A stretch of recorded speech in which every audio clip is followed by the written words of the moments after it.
বিসমিল্লাহির রহমানির রহিম।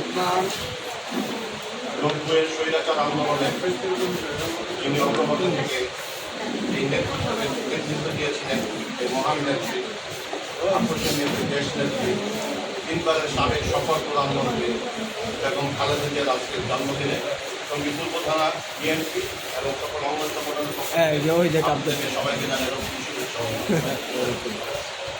আজকের এই দিনে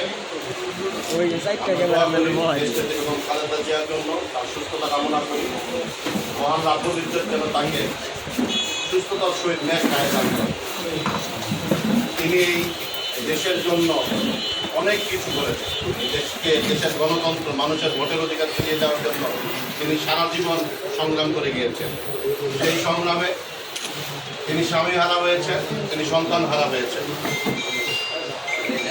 শেখ হাসিনা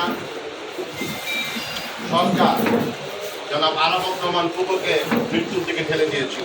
আমাদের নেতা দীর্ঘ আন্দোলন সংগ্রামে তিনি নেতৃত্ব দিচ্ছেন। জনাব তারেক রহমানকেও কিন্তু অনেকটাই পঙ্গু করে দেওয়া হয়েছিল যাতে তিনি আরও না দাঁড়াতে পারেন। কিন্তু আল্লাহর রহমত, বাংলাদেশের মানুষের দোয়া, আজকে তিনি সুস্থ।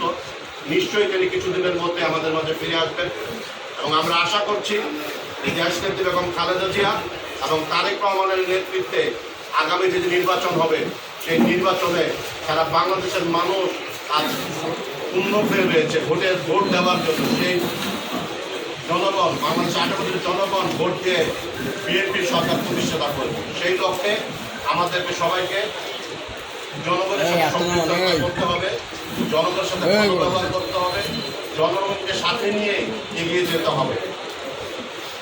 আজকে খালেদা জিয়া পুরোপুরি সুস্থ নয়, আপনারা সকলেই জানেন।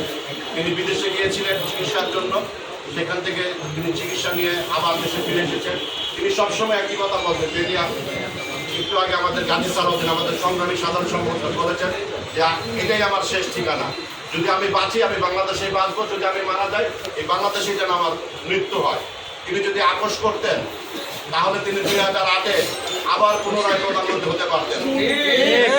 মইনুল আহমেদের সাথে যদি তিনি যোগাযোগ করতেন তাহলে তিনি হইতেন প্রধানমন্ত্রী, কিন্তু তিনি সেটা করেন নাই। তিনি চিন্তা করেছেন সবসময় ক্ষমতার চিন্তা তিনি করেন নাই, তিনি চিন্তা করেছেন জনগণের, দেশের গণতন্ত্রের। তাই আমরা আশা করি আমরাও যারা টঙ্গী পূর্ব থানার যুবদল, ছাত্রদল, স্বেচ্ছাসেবক দল, মহিলা দল, বিএনপি সহ আমরা সকলেই জনগণের পাশে থাকবো ইনশাআল্লাহ। এই হচ্ছে সময়, বেশি নেই, মাগরিবের আযান হয়ে যাবে। আমি